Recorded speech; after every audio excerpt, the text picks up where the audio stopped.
Non? Alors je vais peut-être donner la parole tout de suite, et puis on refera un autre débat par la suite à Saïd Zagloul qui va justement parler, répondre à votre première question. Quelles sont les préconisations pour faire face à la radicalisation des jeunes en milieu pénitentiaire, puisqu'il est vice-président de l'AEFTI Picardie. Peut-être que vous allez nous dire ce que ça veut dire. Et vous êtes aussi conseiller pénitentiaire avec une expérience multiculturelle, on va dire. Oui, tout à fait, hein. J'étais invité ici en tant qu'acteur associatif chargé de développement de ces coordinations, de ces ponts entre les deux rives de la Méditerranée. Bon, d'abord, je suis Saïd Zagloul, hein. Donc, je me retrouve ici invité en tant que fonctionnaire d'État du ministère de la Justice, en tant que professionnel d'administration pénitentiaire. Je ne savais pas qu'il y avait cette présence et ces discussions si importantes pour moi, hein. Donc, je suis conseiller pénitentiaire d'insertion et de probation depuis 25 ans. Je suis aussi formateur au niveau de l'École nationale d'administration pénitentiaire et j'interviens aussi pour la police nationale ou pour la police municipale. Pourquoi la police nationale? Pourquoi la police municipale dans ses préconisations? C'est le respect, c'est la dignité de l'autre et c'est l'évitement des malentendus. Il y a tout d'abord de ce côté de ces professionnels, c'est le fait d'arrêter quelqu'un, d'arrêter un délinquant, de le traduire devant le parquet, de le traduire devant un tribunal correctionnel. Dans la majorité des cas, il est condamné, mais le lendemain, il le retrouve libre dans la rue. Alors ils se disent, mais qu'est-ce qui se passe?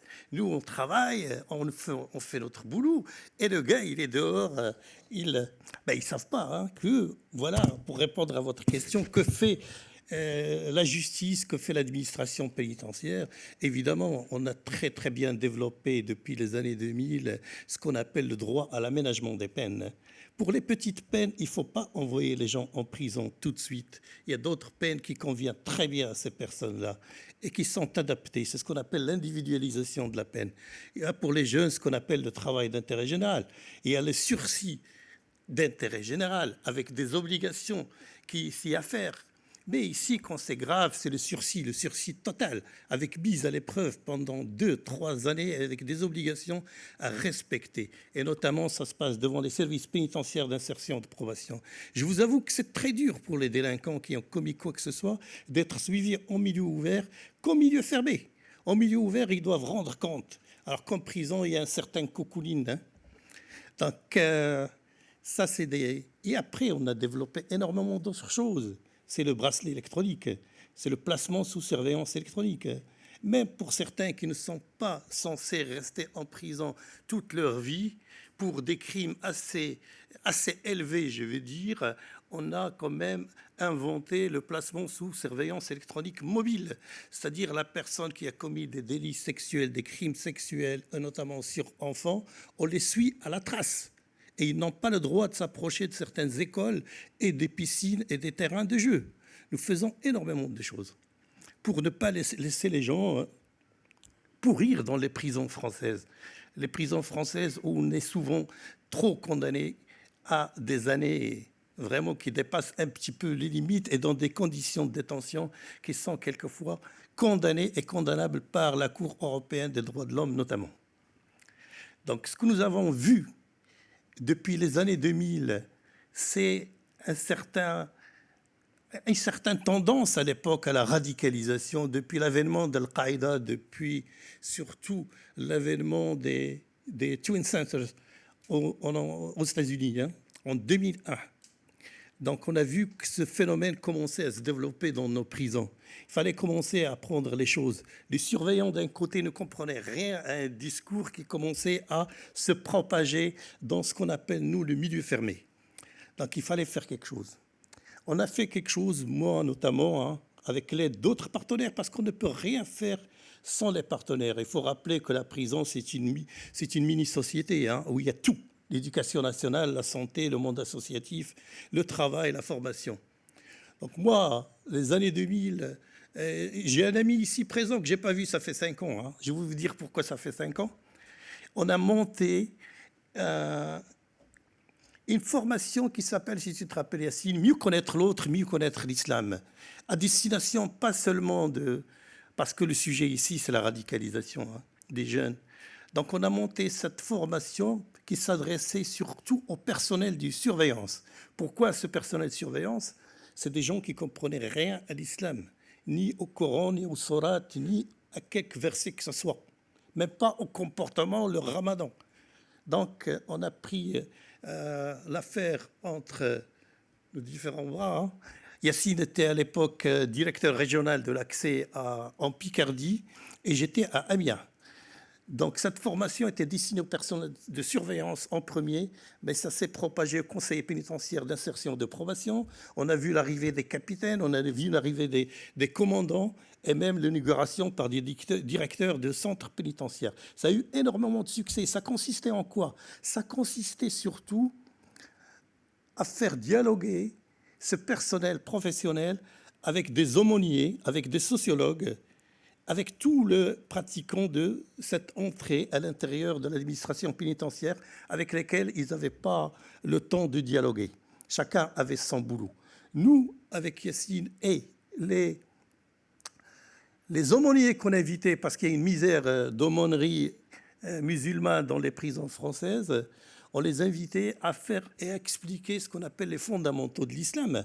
Bien sûr, les sociologues de l'école des hautes études en sciences sociales étaient là pour expliquer tous les enjeux internationaux, les enjeux géopolitiques au Moyen-Orient, ce qui s'est passé en Afghanistan et ailleurs, pour expliquer tout ça et qui a un impact sur l'esprit des jeunes en prison. Les prisonniers me disaient, moi souvent à leur rencontre, il y a cette phrase qui est terrible qui sort de temps en temps, c'est « La France m'a humilié, l'islam m'a rendu ma dignité ». C'est vraiment pénible, alors qu'on est en France, on est dans un pays le plus démocratique qui soit.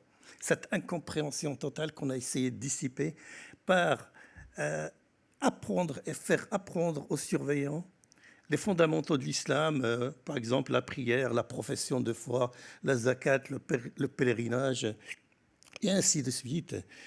Parler de tous les conflits qui se passent au Moyen-Orient, qui sont importés ici, notamment la question palestinienne.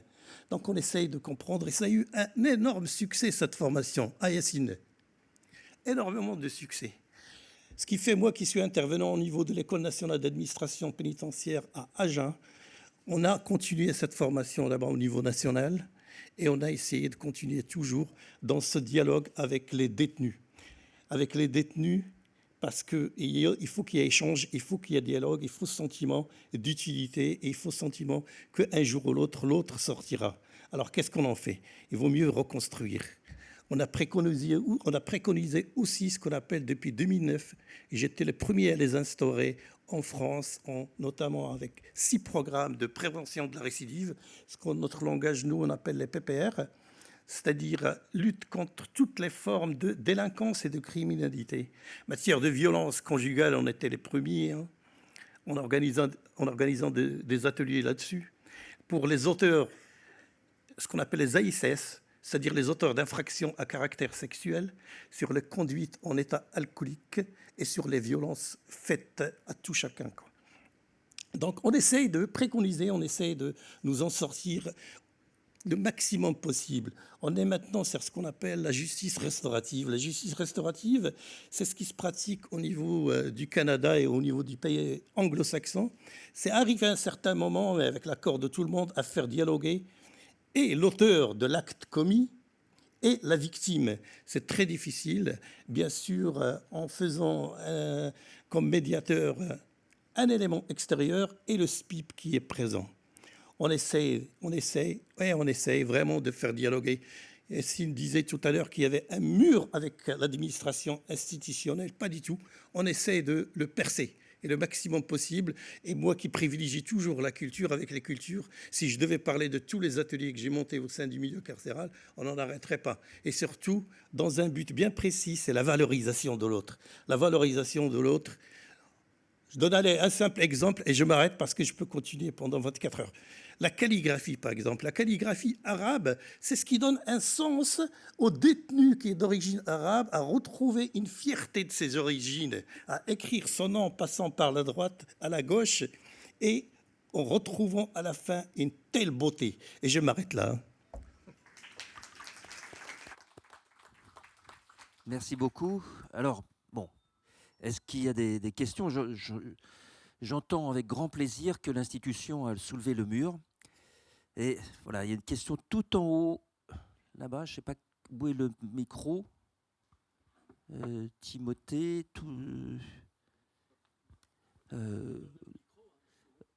attends, oui, parce qu'il n'y a personne. C'est tout en haut, tout en haut. Mais il faut toujours que vous alliez au fond. Pourquoi vous ne mettez pas en bas? Vous prenez la parole. Ah non, mais c'est... comme toujours, c'est... Quel que soit le public, c'est toujours au fond qui se situe. Donc bonjour à tous, donc Mohamed. Moi je voulais revenir sur ce que vous disiez par rapport dans les centres de détention et le fait que la Cour européenne souvent tape du doigt sur la France par rapport aux conditions de vie des détenus. Au-delà de ça, la Cour européenne aussi, elle dit qu'on peut ne rien obliger aux détenus. Ce qui est une réalité. Ça veut dire le mec, il peut être emprisonné pour avoir, quel que soit le fait, il est obligé de rien. À part d'avoir à manger et sa douche, il n'a aucune obligation de travailler en atelier, d'aller faire du sport, de reprendre des formations. La Cour européenne le dit, ils n'ont aucune obligation. Il n'y a aucune obligation pour un détenu de pouvoir refaire une formation. S'il ne le souhaite pas, je pars du principe que s'il veut rien faire, il ne peut rien faire. D'ailleurs, vous savez qu'il y en a qui, la journée, ne font rien et la nuit, ils vivent la nuit en détention. Et quand les personnes souhaitent faire des formations, moi j'ai eu le cas dans un accompagnement d'une personne qui était détenue, il a commencé une formation, il allait la terminer, il a été transféré. Donc il n'a pas pu finir sa formation. Il repassait un bac, il n'a pas pu le faire. Et dans l'autre centre de détention, il n'y a pas eu de suivi. Et l'un des soucis aussi qu'on a dans les centres pénitentiaires, c'est aussi le fait, là aujourd'hui, on arrive à rentrer, à préparer la sortie. Je prends des exemples tout bêtes. Quand vous avez des personnes qui sortent de prison, qui n'ont plus de CNI, qui n'ont plus de carte vitale et qu'il faut réinsérer, si déjà en amont, ça, c'était fait, ça enlève déjà une petite part dans l'accompagnement au niveau administratif, pour les demandes de logement, pour les réinscriptions pour l'emploi, parce qu'on est dans un pays administratif où on demande énormément de choses pour des réinscriptions.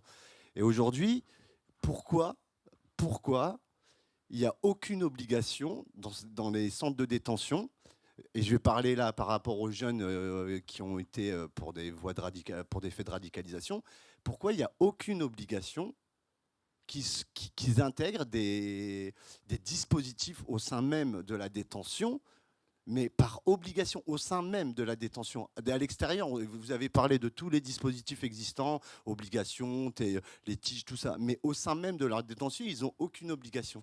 Et est-ce qu'il n'y a pas une réflexion autour de ça, à commencer les choses au sein de la détention avec des obligations, c'est-à-dire ne pas leur laisser le choix? Je crois qu'on a compris votre question. Je vais passer la parole à Saïd Zagloul, au nom de l'institution, alors. Oui, excellente question. Ça regroupe énormément d'interrogations, c'est tout à fait normal.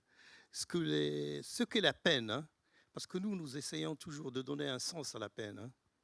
La peine qui n'a aucun sens ne vaut pas la peine d'être vécue comme une peine. Quand quelqu'un est en prison, il est incarcéré. La seule obligation, c'est la privation de liberté. On ne peut pas l'obliger à aller travailler, à aller dormir, à aller se réveiller, à aller se coucher. On ne peut rien. Seulement, nous, quand même, nous avons notre pratique quotidienne. S'il ne fait rien, il n'aura jamais de ce qu'on appelle les RPS, les réductions de peine supplémentaires. Il n'aura jamais de permission de sortir. Alors là, il pourra continuer à dormir, à somnoler. S'il ne poursuit pas des soins tels qu'on les exige, et les soins, le problème avec les soins, c'est que les soins doivent pas seulement être pénalement ordonnés, mais elles doivent être personnellement souhaitées et sollicitées. Sinon, ça ne pourrait pas réussir. Donc, on essaie de travailler toutes ces questions en amont, à l'arrivée. La question de la CNI ou la carte vitale, c'est d'une importance vitale. On essaye de travailler tout ça en milieu fermé. Sachant qu'en France, nous, les CPIP, on n'est que 3 000 pour presque 75 000 à 80 000 détenus. Et on doit préparer tous les aménagements des peines. Ils sont 10 000 à l'extérieur. Et on a un suivi en milieu ouvert de 180 000 condamnés, qu'on ne sait pas qui sont condamnés, mais qui sont à l'extérieur, mais qui sont suivis par nous, dans le cadre de libération conditionnelle, dans le cadre de suivi socio-judiciaire, dans le cadre de sursis avec mise à l'épreuve, dans le cadre de sursis travail d'intérêt général, dans le cadre d'ajournement de la peine, énormément de peines. Et maintenant, la loi change, énormément de choses qui évoluent. Le 25 mars, on n'aura plus de sursis avec mise à l'épreuve, mais on aura le sursis probatoire, qui sera accolé directement au sursis tige.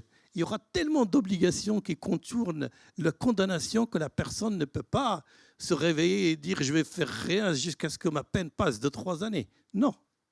Sinon, on a d'autres méthodes à employer, nous aussi, que ce soit à l'intérieur, que ce soit à l'extérieur. Sur les condamnations de la France par la Cour européenne des droits de l'homme, moi je peux vous dire, je viens de rentrer du territoire le plus loin de la France, c'est-à-dire un territoire français qui est la Polynésie française. Et au niveau de Tahiti, on avait une prison qui s'appelle Nutania. On était tout le temps condamnés parce que les détenus ont appris que la dignité humaine doit être défendue. Donc à travers leurs avocats, ils attaquaient tous l'administration pénitentiaire et ils gagnaient tous. Ils allaient, rien que par les tribunaux administratifs, n'en parlant pas, hein, sans aller jusqu'à la Cour européenne des droits de l'homme. Maintenant qu'on a construit une autre prison, la plus moderne de France, qui est là-bas, c'est dans une ville qui s'appelle Papéry. Je ne sais pas si les gens ici connaissent quelques-uns, mais c'est la plus moderne des plus modernes. Moi, je suis rentré, je l'ai visité à plusieurs reprises. On rentre, on a envie de passer le week-end. Hein. On a des appartements de vie, ce qu'on appelle les UDV, les unités de vie. Les gars qui se comportent bien, voilà, qui se comportent bien, qui travaillent, qui se soignent, qui respectent leurs obligations, auront droit à la visite de leurs femmes et de leurs enfants. Mais quand on est dans l'appartement, moi je rentre sous ma douche, il faut que je monte le robinet comme ça pour avoir de l'eau. Mais eux, il suffit de se mettre sous le pommeau là, et l'eau qui coule toute seule. Hein. Non, mais franchement, c'est d'une modernité extraordinaire. Alors là, on n'est plus condamné par la Cour européenne des droits de l'homme. Mais le pire, c'est qu'on a des gens qui n'ont plus envie de sortir. Alors c'est vraiment le dilemme. Hein. Alors bon, faut peut-être... On va proposer, je ne sais pas s'il y a des tours opérateurs là dans la salle, on va proposer. Bon, est-ce que je voudrais envoyer la question à Salim. Est-ce que si c'était obligatoire, cet apprentissage de la culture, ce rêve, ou cet amour d'ailleurs, Yazid, est-ce que s'il était rendu obligatoire, il serait efficace ? Moi, je pense qu'il faut donner aussi... Après, bon, je voulais juste soulever un truc, je ne suis pas trop d'accord avec vous. Dans l'ensemble, je suis d'accord avec vous, mais sur quelques détails où on dit la prison, c'est quand même un luxe, même si vous l'avez visité, je pense qu'on oublie l'effet psychologique et l'étouffement de tous les sens qu'un détenu vit en détention. Quand on est enfermé 22 heures sur 24 et qu'on perd les sens, ça, on en parle rarement. C'est-à-dire le goût, la vue, l'écoute, c'est toujours une répétition non-stop.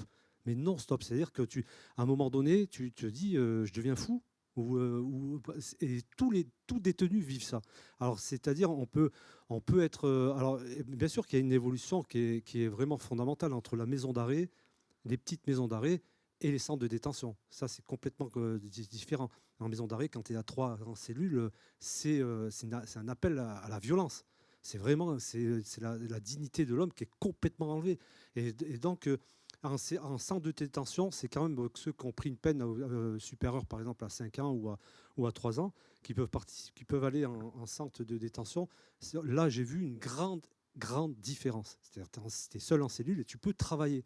Et là, tu te dis, mais enfin, même si tu luttes contre les sens, comme je disais, tu as quand même une perspective de pouvoir de faire une sorte de, je peux dire, d'introspection, mais même de déconstruction de tes certitudes que tu pouvais avoir avant, et de la réflexion, et de travailler, etc. Après, je parle pour les gens sensibles à la culture, etc. Mais la prison en elle-même, mais alors vous allez me dire, oui, bien sûr, on a commis des choses, etc. Mais c'est horrible. C'est pas le Club Med, ce n'est pas vrai. Ce n'est pas vrai, c'est Même à très Tahiti. très dur. C'est très dur. Même à Tahiti. Je connais pas Tahiti, mais, mais je peux vous dire, c'est vraiment, vraiment terrible. Moi, C'est terrible. Quand je travaillais dans des milieux carcérales, je sais que certains détenus faisaient état d'une sorte de guide Michelin des centres de détention. Avec des étoiles, il valait mieux être à Osny qu'à Melun, ou au contraire. Regardez bien, hein. Mais- Regardez bien oui. et observez bien. Mm. Tous ceux qui font partie des institutions politiques, et je ne vais pas citer des noms, hein, des politiques, ou que ce soit même des grands orateurs qui sont rentrés en prison et qui ne connaissaient pas la prison, ils en sont sortis détruits. Détruit, tout à Mais fait. détruits. Hein. Mm. Ils n'ont pas dit c'est le Club Med. Hein. Ils sont sortis détruits Ouais. parce qu'ils ne savaient pas. Alors il y en a, ils ont fanfaronné hein, pendant qu'ils ils sont passés devant les tribunaux, ils ne connaissaient pas encore la prison. Certaines personnes que je ne vais pas citer, qui jouaient les Jean Gabin, quelqu'un de fort, etc. Ils sont arrivés là-bas. Au bout de 3 mois, ils sont automutilés et ils sont sortis détruits de la. C'est terrible la prison Oui, parce tout à que fait. il y a un aspect que les gens faut qu'ils comprennent. C'est 22 heures, tu vois que des murs. Tu vois un machin, tu vois le même son, le même truc, c'est une répétition. Et à un moment donné, tu dis un jour, c'est un an, c'est 2 jours, tu ne sais plus. Et surtout le son, tu entends toujours les mêmes clés, clac, clac, il y a un écho. Et donc toute cette violence-là qui est complètement abstraite, hein, on ne la voit pas de l'extérieur, c'est sûr. De l'extérieur, tu te dis, bon, ben, et même ceux qui travaillent en détention ne peuvent pas le voir, parce qu'ils ne le vivent pas. Mais quand tu le vis, c'est une machine à détruire. Alors après, maintenant, il faut lutter contre ça. Et c'est pour ça que vous en revenez à la culture, aux activités, c'est-à-dire essayer de remotiver les sens des gens. Quand j'ai vu par exemple des musiciens qui intervenaient en détention, eh ben, ils remotivaient les sens. Ils venaient envoyer des instruments. Tu voyages, c'est un autre truc. Et il y a une sorte d'élasticité du cerveau. Tu te dis, enfin, il y a quelque chose. Parce que sinon, combien j'ai vu de mecs qui sont sortis, ils ont été détruits. Mais ils sortent même psychologiquement. Ils s'enferment dans la drogue, ils s'enferment dans l'alcool, parce qu'ils n'arrivent pas à revenir Alors, là-dessus. la question posée, est-ce que si c'était obligatoire, c'est-à-dire ça faisait partie des obligations de l'institution carcérale de mobiliser les gens à faire de la musique, à lire, etc. Est-ce que s'il y avait une obligation de cette nature, ça serait efficace? C'est une question qui est, comme il a dit tout à l'heure, qui est vraiment forte parce que moi, je ne pouvais pas vous répondre là-dessus, mais c'est délicat, je ne sais pas. Je ne pourrais vraiment pas vous répondre parce que mais c'est une Yazid, très bonne question, c'est vrai. est-ce que... Et puis après, il y a une autre question. Peut-être pas obligatoire, mais la carotte, c'est-à-dire que si tu participes, eh ben, tu feras un jour de moins de prison. À chaque fois, on diminue pour les faire participer. Ok. Ce qui compte pour eux, c'est de sortir le plus tôt possible. Alors, on ne dit pas obligatoire, mais si tu participes là, tu feras 2 jours de moins, 1 jour de moins, 3 jours de moins. Donc voilà, ça, c'est une bonne carotte pour moi. Quoi. D'accord. Mais il faut vraiment les inciter à participer. Ça, Moi, des fois, j'interviens dans des débats. À 9h du matin, j'interviens, mais il y en a, ils dorment encore, ils ne se lèvent pas. Quoi. Donc, c'est pour ça que je dis c'est dommage, j'ai traversé toute la France pour venir les voir, et puis un certain nombre ne sont pas venus en même temps, ils ne sont pas réveillés le matin en même temps. Donc, vous voyez, quoi, il faut vraiment trouver un moyen pour pouvoir insister là-dessus. Quoi. Pardon, mais je voulais vous aussi soulever, c'est qu'il y a beaucoup de détenus, par exemple, qui n'osent pas sortir. Il y a il y a les absents, comme on dit, les absents, c'est ceux qui vivent un peu dans le sous-sol de la détention. Ils ne sont pas dans le sous-sol physiquement, mais je veux dire dans le sous-sol psychologique de la détention. Ceux qui ne sortent pas parce qu'ils ont peur. Ils ont peur des autres détenus. Il y a une confrontation. Et il y en a, ils s'enferment, on ne les voit plus. Ils prennent des cachets, ils ne sortent plus. Et ça, il y en a beaucoup plus qu'on Et ça, pense. l'obligation permettrait de les faire sortir. Je pense qu'une sorte d'obligation permettrait de les faire sortir, effectivement. Enfin, c'est une question que moi je me suis posée en tant qu'intervenant en milieu carcéral. Non, la peine reste, qu'on le veuille ou non, la peine reste la privation de liberté. Hein. Il n'y a pas obligation à assister à un cours ou à être présent au sein d'une activité quelconque. Hein. Ce sont des activités, les soins, le travail. Ce sont des activités qui permettent aux détenus de pouvoir bénéficier des réductions de peine supplémentaires. Déjà, automatiquement, il y a ce qu'on appelle la réduction de peine, c'est-à-dire chaque mois de détention équivaut à 7 jours de liberté. Donc, si on ajoute ça au RPS, aux réductions de peine supplémentaires, ça fait beaucoup. Et ce qui a fait aussi qu'arrivé aux 2 tiers de peine, les aménagements de peine peuvent commencer à pleuvoir. Hein. notamment celui de la libération conditionnelle, mais avec énormément d'obligations, parce qu'on est à l'extérieur. C'est pour ça que j'ai parlé. Quand on est condamné et qu'on est à l'extérieur, on doit respecter à la lettre ses obligations. Alors que l'intérieur, où il n'y a qu'une seule obligation, c'est la privation de liberté, les autres obligations viennent par certaines tactiques, certaines techniques. C'est notamment les réductions de peines supplémentaires, les permissions de sortir, les permissions de pouvoir aller voir la famille, ou dans certains centres de détention, de recevoir sa famille et ses enfants. Voilà. D'accord. Il y avait une question, il y a 2 questions là, oui. Juste là-haut, là, derrière, voilà, et puis juste devant, après. Bonjour, je suis visiteuse de prison dans 2 maisons d'arrêt, Villepinte et La Santé. Et à Villepinte a été mis en place il y a 3 ans ce qu'on appelle le module respect, qui est une expérimentation venue d'Espagne, ça s'appelle Respecto, c'est venu à Villepinte et il y a 200 détenus en fait choisis par l'administration, pas tellement volontaires, qui sont dans un quartier dédié, ils ont la clé de leur cellule autour du cou et ils s'obligent à suivre un certain nombre d'activités par semaine. En théorie, au départ, il y a 3 ans, c'était 25 heures d'activité par semaine. En fait, ce nombre d'heures n'a jamais été atteint, notamment pour des raisons budgétaires.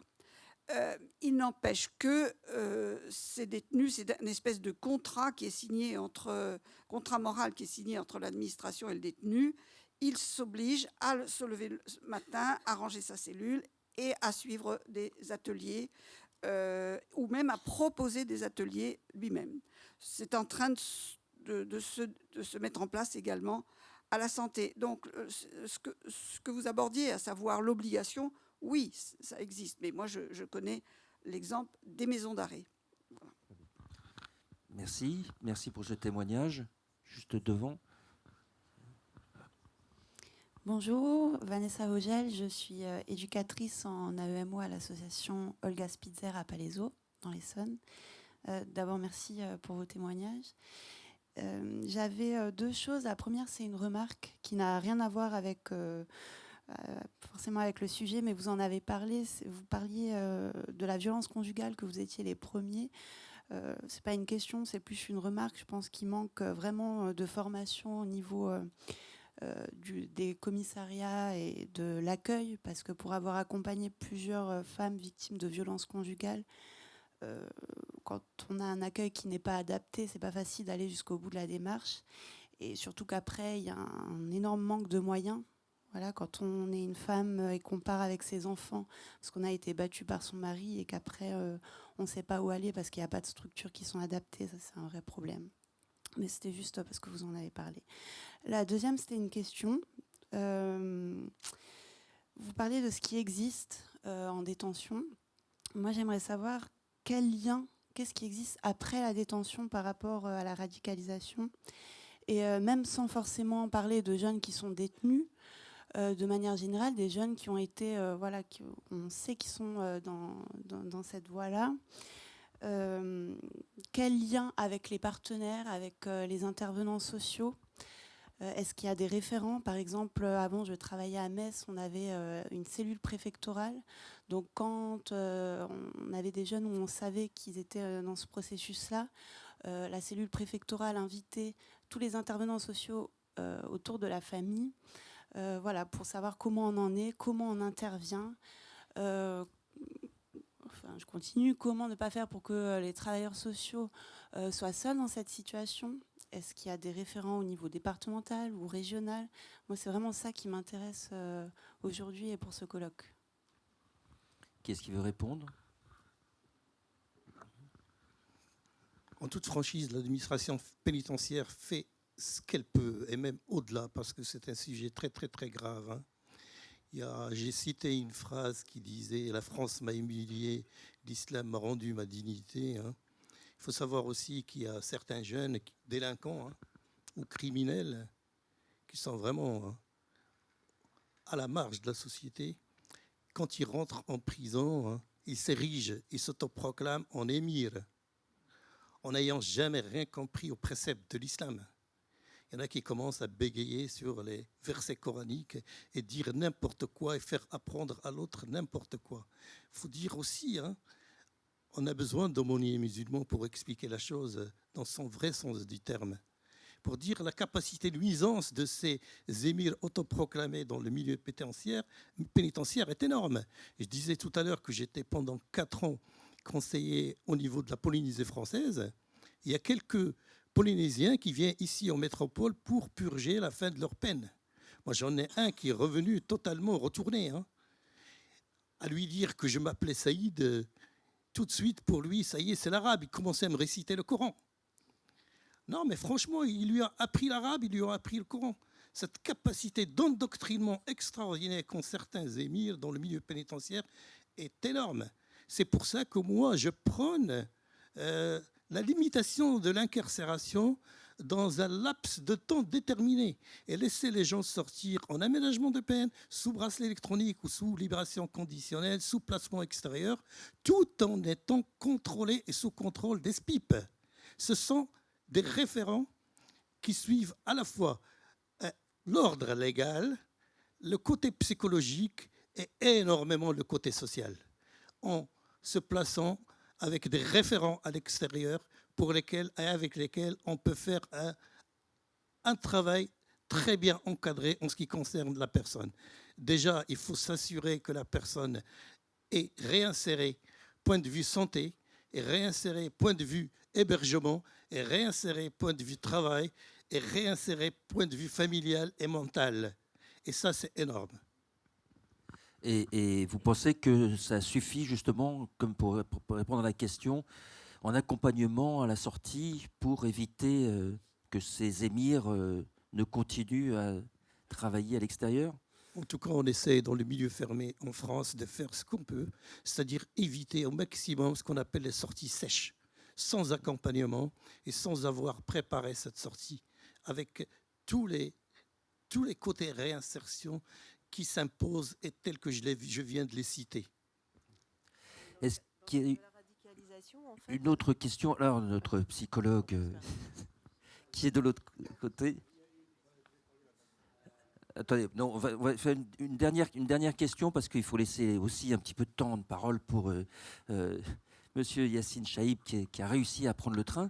Donc, Bonjour, ma question s'adresse aux 3 intervenants. Est-ce que vous avez pensé à mettre sur papier vos différentes expériences, soit à 3 ou individuellement? Est-ce que vous avez mis sur le papier? Ben oui. Oui. Pardon? Ton intervention, est-ce qu'elle a été écrite? Vous avez écrit, oui.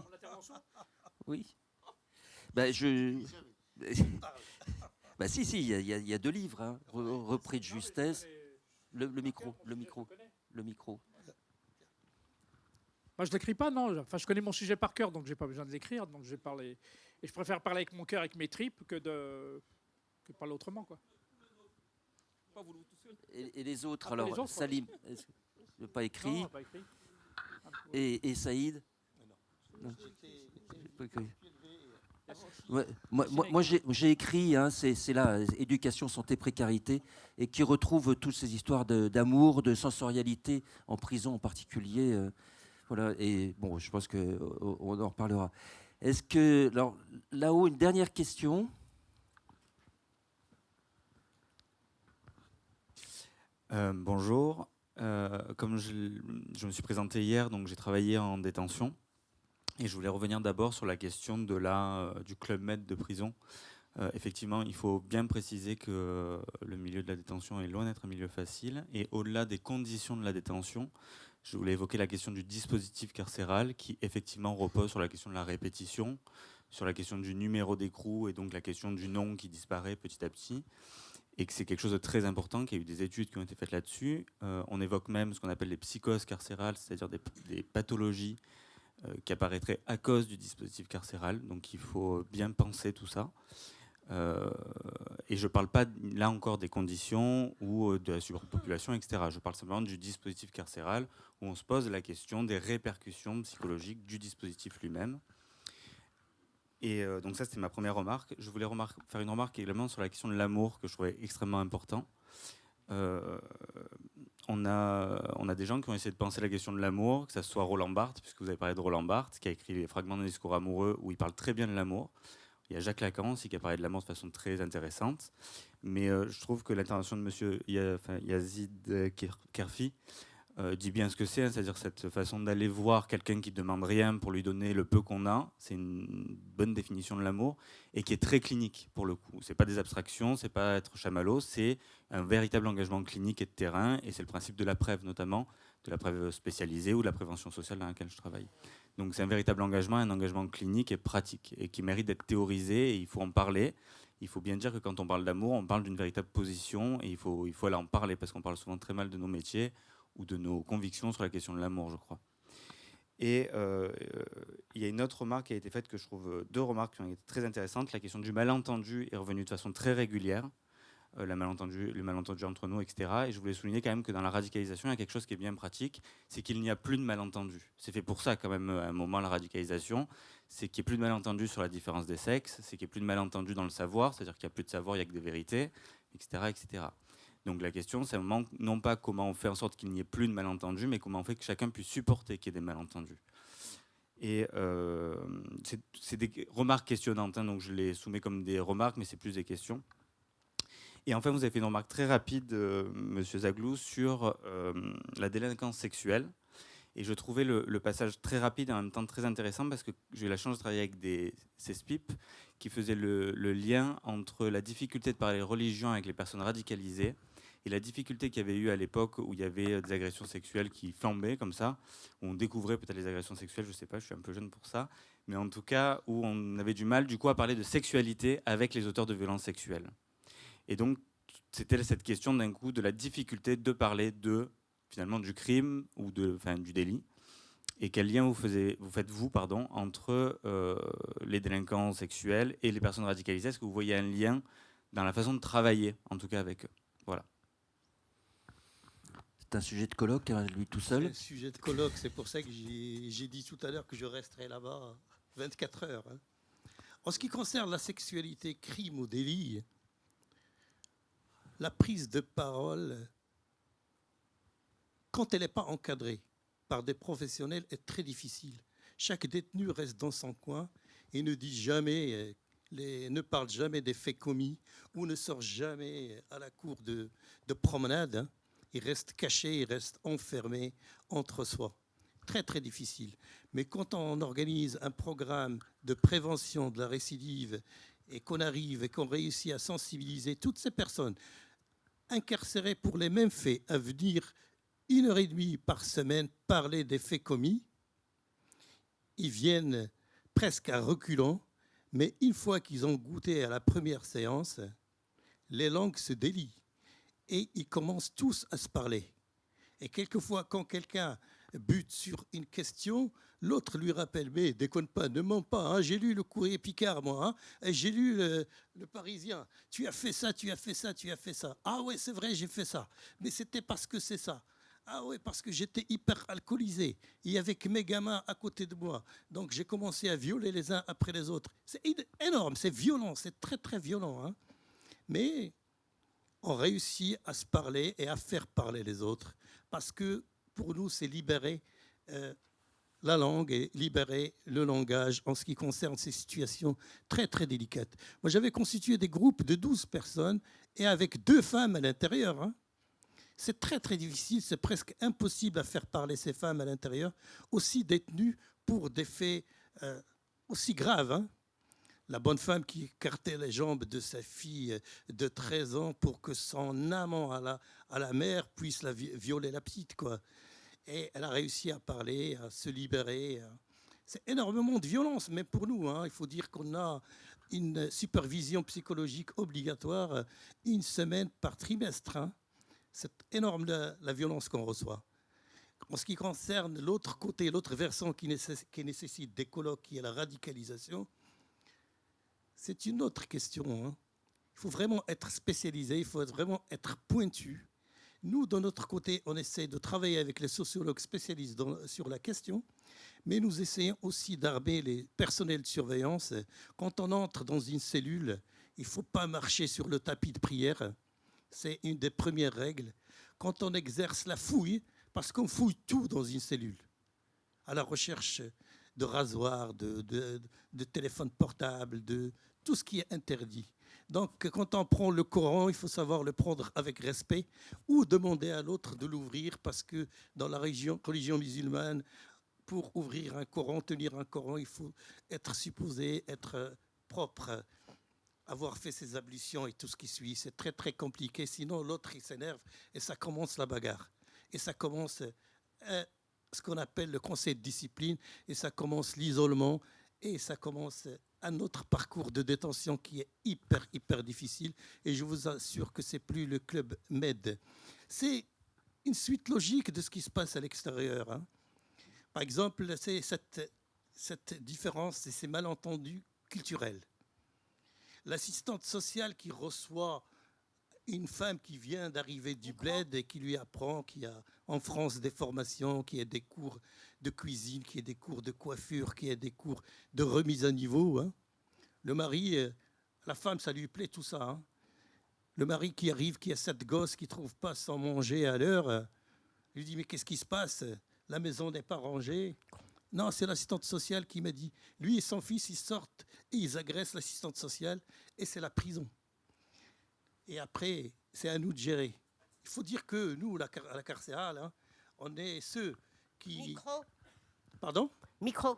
C'est nous qui réussissons à avoir et essayer de reconstruire tous ceux pour lesquels la société a échoué. Hein. Parents, collèges, écoles, lycées, tout ce qui suit, monde du travail. Et c'est à nous qu'on demande de faire respecter les obligations et réinsérer toutes ces personnes.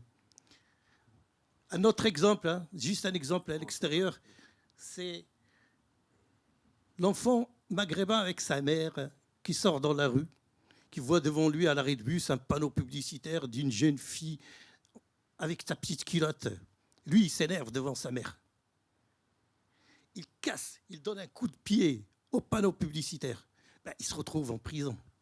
Donc on essaie encore d'apprendre d'eux. C'est très difficile la question de la radicalité, c'est ce que je disais. C'est le respect de l'autre, c'est le dialogue, c'est l'échange, c'est essayer de comprendre et c'est continuer, hein, ne vous inquiétez pas. Il y a la pénitentiaire, mais il y a aussi la police et les renseignements. Il y a tout ce monde mobilisé autour de cette question de la radicalité. Enfin, je ne sais pas si la question a été répondue. De toute façon, ça pourra faire l'objet à un autre moment. Donc, je pense qu'aujourd'hui, comme c'est vraiment une matinée pleine de joie, on va passer tout de suite à la mort, hein, parce qu'on est passé. On va quitter la prison pour aller à la mort. C'est le jour de la Saint-Valentin, donc il faut bien se réjouir. Et j'ai demandé à monsieur Yassine Chaïb de passer là-bas.